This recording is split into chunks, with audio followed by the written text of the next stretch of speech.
The marble halls of the Galactic Council echoed with the soft footsteps of Ambassador James. At 2 meters tall, he moved with a careful grace that all humans had learned since making first contact. Around him, the smaller alien species watched with their usual mix of fear and wonder.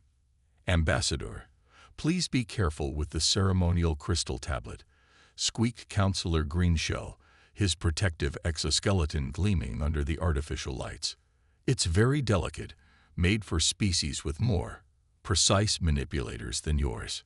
James smiled gently, his large hands holding the tablet with the delicacy of a master jeweler. After 15 years as Earth's representative, he had grown used to such warnings. The fact that he could crush the tablet to powder with a casual squeeze remained unspoken. The council chamber itself told the story of humanity's place in the galaxy.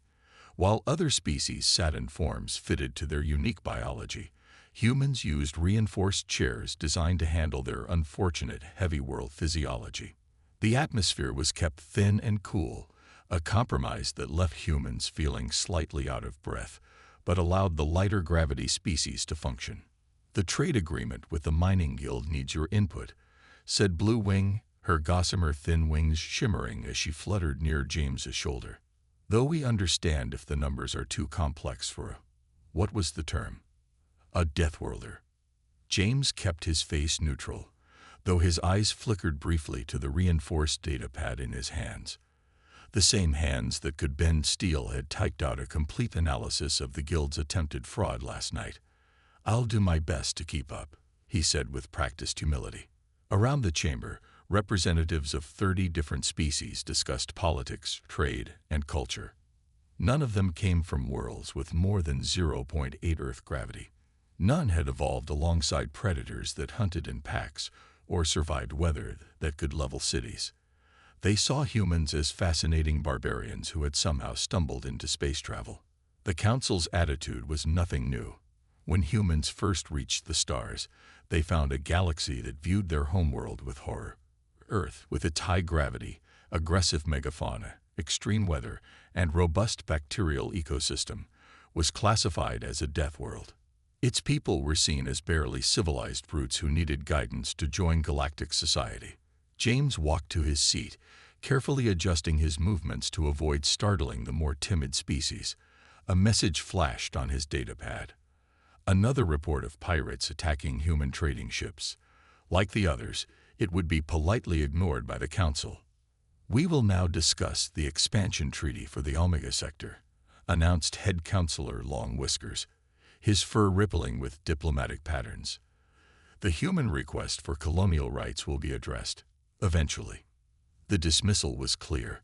Humanity, despite its technological achievements and growing economy, was still seen as the galaxy's equivalent of a large, clumsy child. James watched as species with half of humanity's industrial capacity were given priority.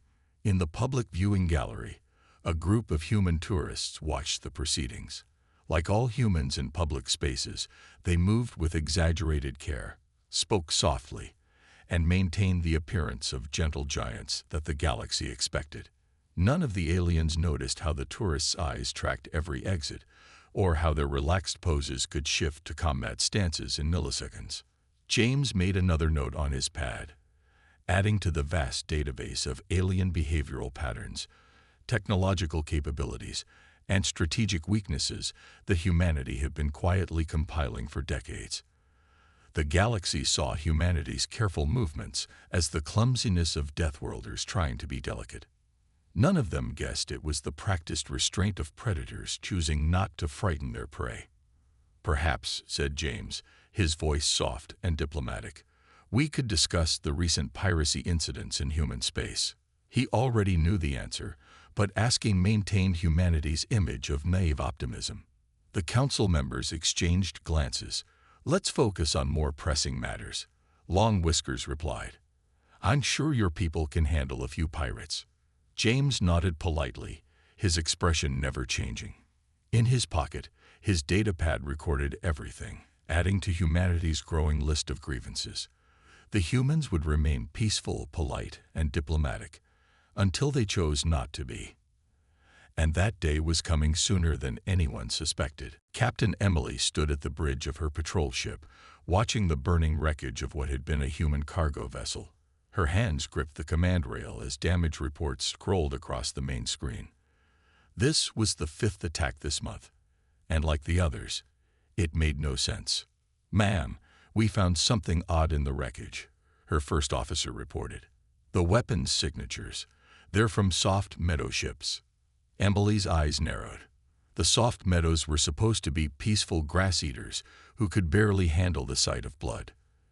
Yet here was proof they had destroyed a human ship carrying nothing but farming equipment. "Send the data to command," she ordered, "and contact Ambassador James." Back in her quarters, Emily reviewed the attack patterns. The raiders were getting bolder, striking closer to main shipping lanes. But something else bothered her. The attacks showed military precision. These weren't random pirate raids. Her computer chimed with an incoming message from Earth Command. The holographic display showed more attacks, not just on human ships but on human colonies. Small raids, testing defenses. The raiders always retreated before human warships arrived. "Computer, show me the species involved in the attacks," Emily commanded. The screen filled with data about various alien races, all of them supposedly peaceful, all of them members of the Council, and all of them suddenly showing military capabilities they shouldn't have.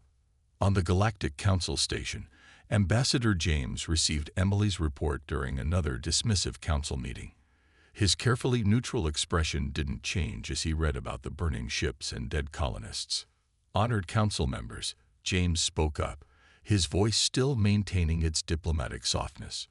"We have evidence that council species are attacking human vessels." Blue Wing fluttered nervously.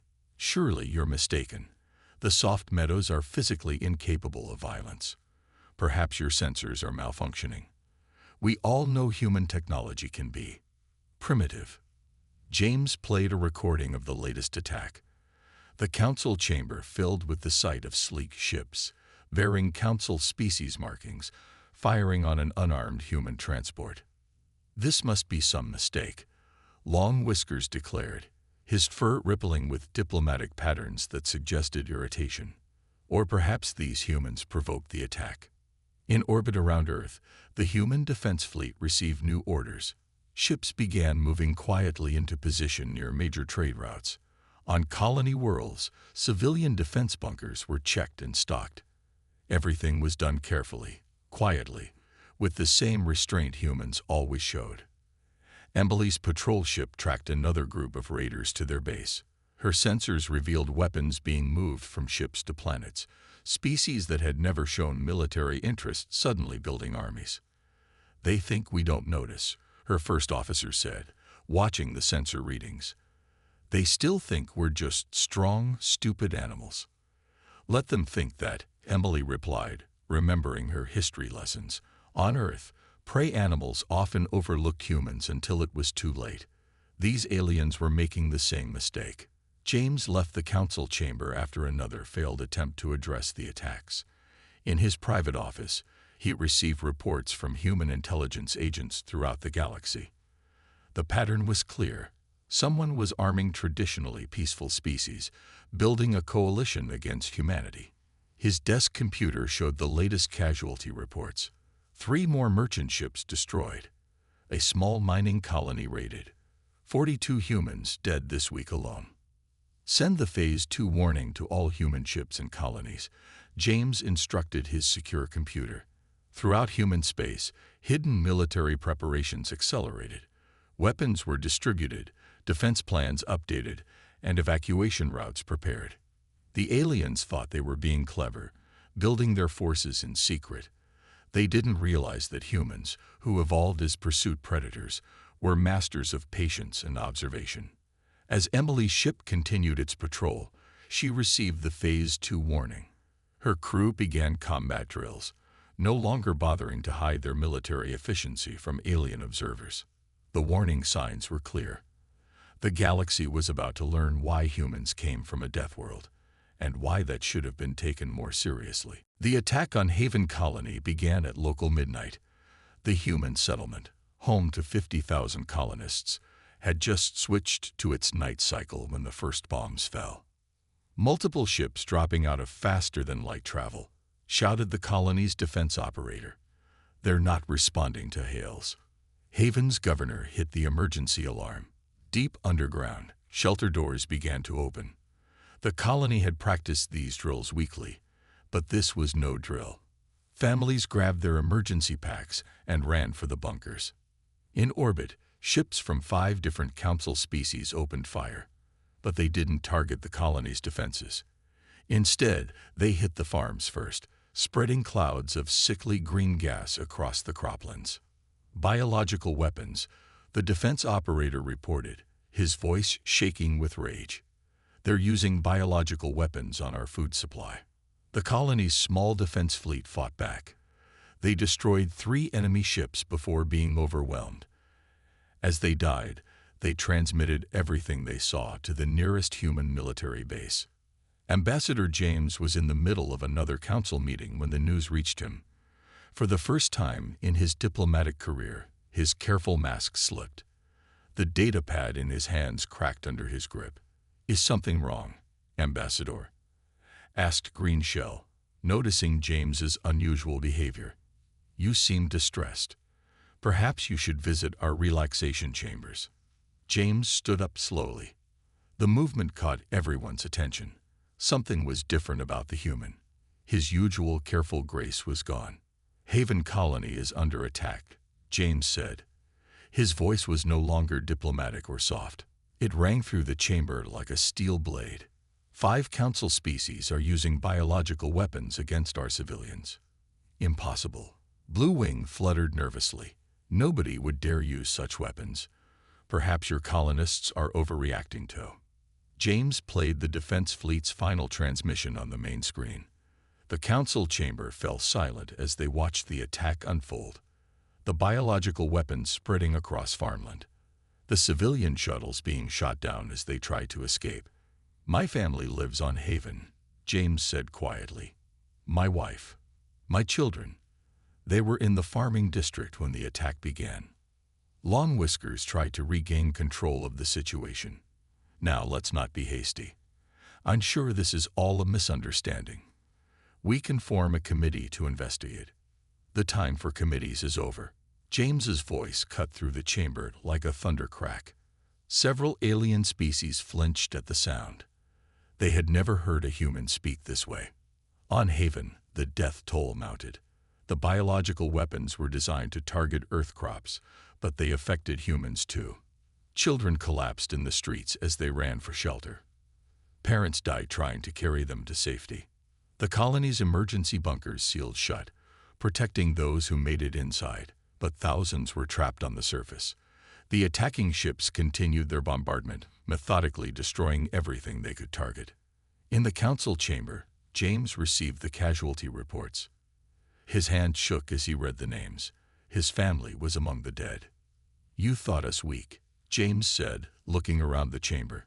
His voice was deadly calm now. "You saw our restraint as proof that we were simple animals trying to play at civilization." The alien representatives shifted uneasily in their seats. Something was changing in the room. The air felt heavier, more dangerous. "Humanity tried to be gentle," James continued. "We held back our strength. We played by your rules. We endured your insults and your dismissals." He stood to his full height, no longer pretending to be smaller or less threatening. Several council members gasped as they realized just how large and powerful a human could look. "That ends today."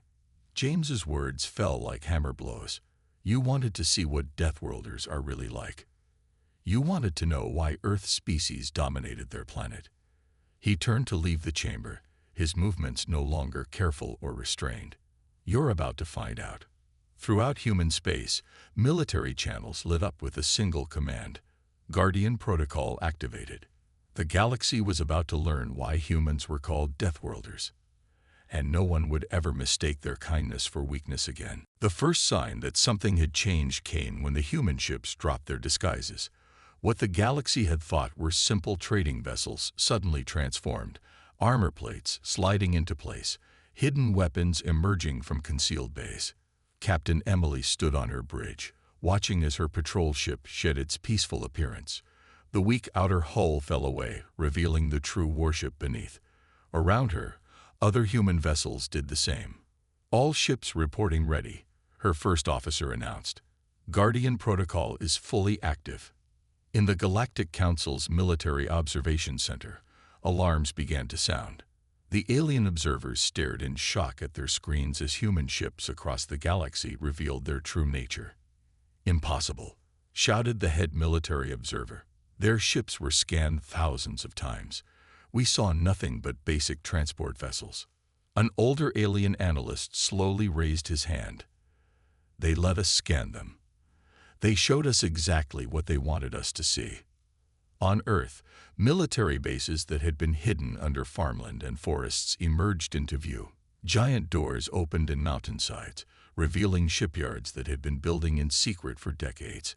What aliens had dismissed as primitive human construction projects were actually massive military installations. Ambassador James walked through the council station's corridors, no longer hiding his strength. Aliens scattered before him, finally seeing what their ancestors had learned on Earth, that a predator's true danger wasn't in its size, but in its purpose. "Sir," a human aide reported, "all fleet elements are in position. The Guardian Protocol is fully implemented." In space, human ships moved with frightening speed and precision. The aliens who had attacked Haven found themselves suddenly surrounded. Their weapons, which they had thought superior, barely scratched the real human warships. "This is Captain Emily of the Earth Defense Force." Her voice rang across all channels. "You have one chance to surrender."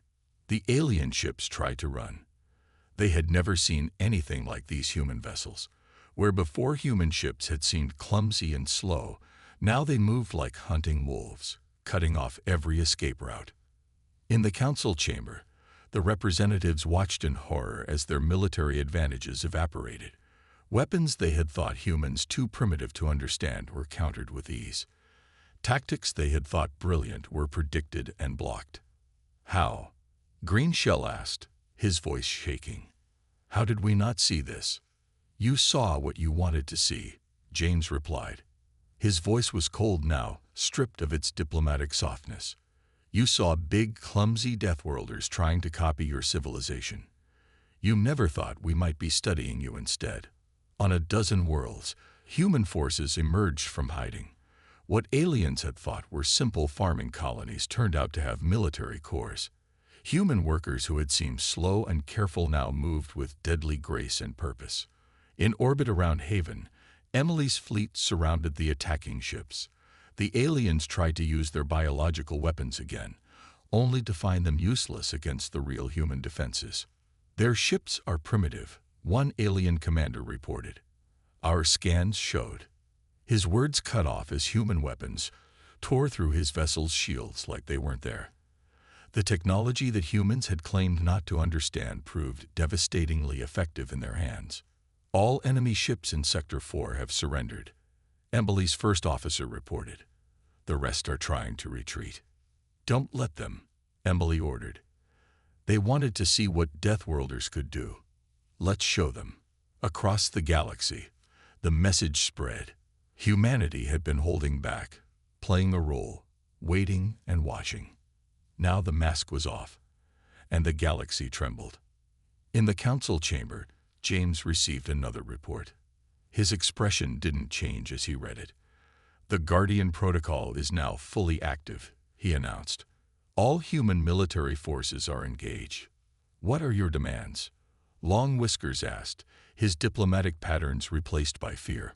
James looked around the chamber, at the species who had dismissed his people as primitive brutes. "Humanity spent years asking nicely for respect," he said. "Now we're done asking." The giant had awakened, and the galaxy would never be the same. The alien fleet commander watched in horror as human ships tore through their best defenses like paper. His species had spent years preparing for war with the Deathworlders. Now he realized they hadn't prepared nearly enough. "They're not using their engines the way we thought they would," his science officer reported, voice shaking. "The humans, They're using their ship's gravity systems as weapons. On the main screen, they watched a human warship deliberately increase its gravity field. The alien vessels caught in the field crumpled like empty drink containers. What the galaxy had thought was clumsy human over-engineering turned out to be weaponry hidden in plain sight. Captain Emily's voice echoed through space again. This is your final warning. Surrender or be destroyed. In another sector, the first human ground forces landed on an enemy world. The aliens had expected slow, heavily armored troops, weighed down by their high-gravity biology. Instead, they got something much worse. They're moving too fast. An alien defender screamed into his radio. How can something that big move so quickly? The human soldiers weren't fighting with the simple brute force everyone had expected from Deathworlders. They moved with terrifying speed and grace, their powerful bodies no longer restrained by pretense. What looked like clumsy protective suits turned out to be advanced combat armor. In orbit around Haven, Emily's fleet finished securing the system. The captured alien ships provided proof of what humanity had long suspected. The attacks had been planned for years. Send this data to all Council worlds, Emily ordered. Let them see what their peaceful allies were planning. On dozens of worlds, alien military leaders watched in growing panic as their carefully laid plans fell apart. The humans weren't following any of the combat doctrines they had shown in training exercises. Every weakness the aliens thought they had found in human tactics turned out to be a trap. How are they breathing in our toxic atmosphere? One alien commander demanded, watching human forces advance through clouds of poison gas. Our intelligence said they needed special suits to survive. Sir, his aide replied, I don't think they ever showed us their real environmental suits. Everything we knew about their capabilities was wrong. Ambassador James stood in the council chamber's observation deck, watching the reports flood in. Human forces moved with the coordination of hunters who had spent years learning their prey's every weakness. You know what the biggest mistake you all made was? James asked the stunned council members. You thought we were showing off our strength all these years. We weren't. We were hiding it.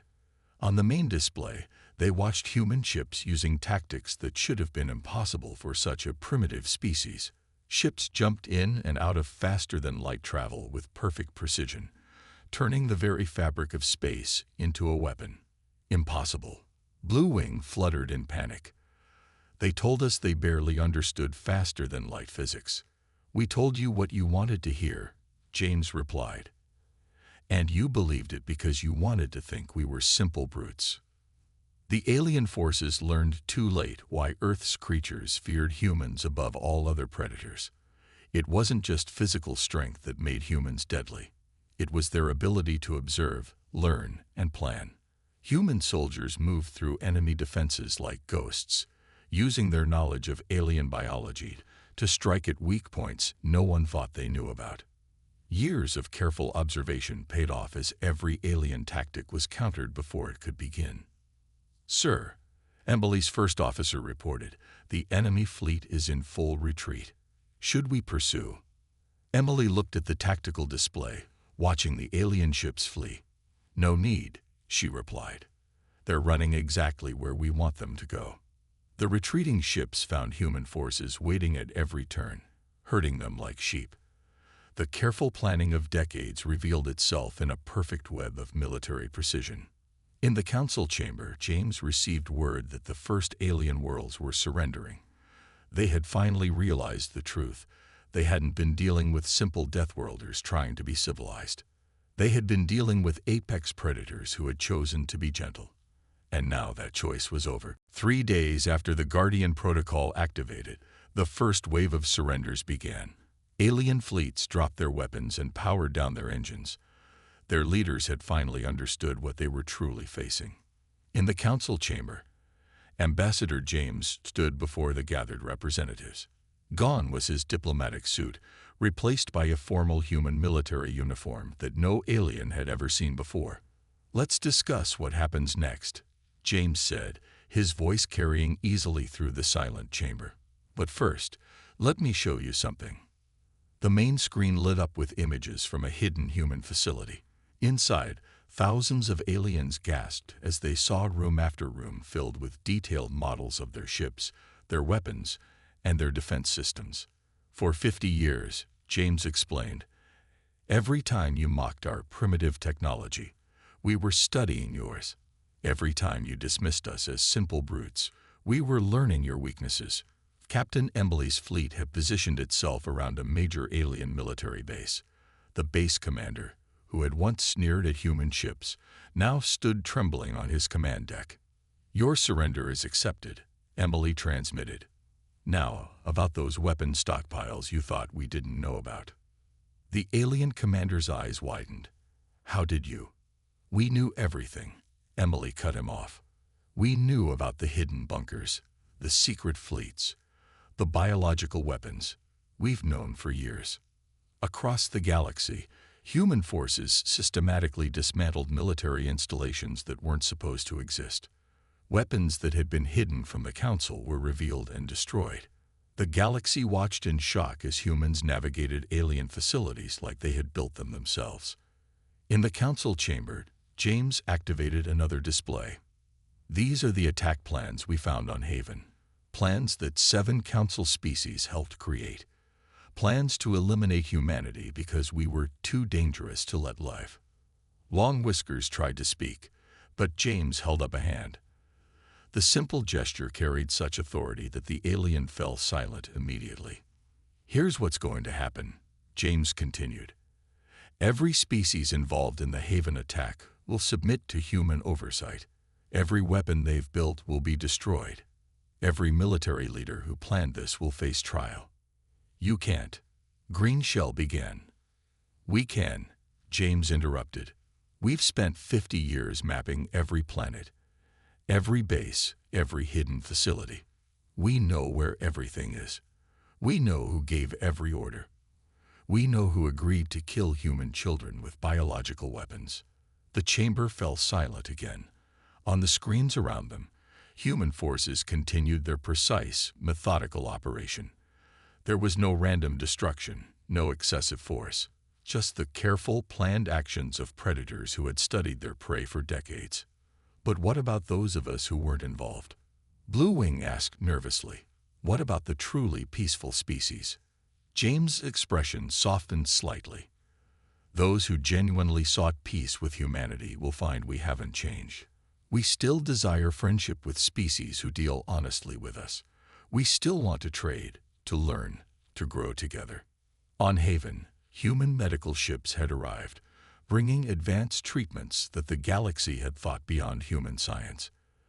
The biological weapons were neutralized within hours by countermeasures humans had developed years ago. Your people have medical technology this advanced. An alien doctor asked Emily as they treated survivors. But you always said, we always said what you expected to hear, Emily replied. We showed you what you wanted to see. It kept us safe while we prepared for days like this. In the council chamber, James began laying out the terms for the new galactic order.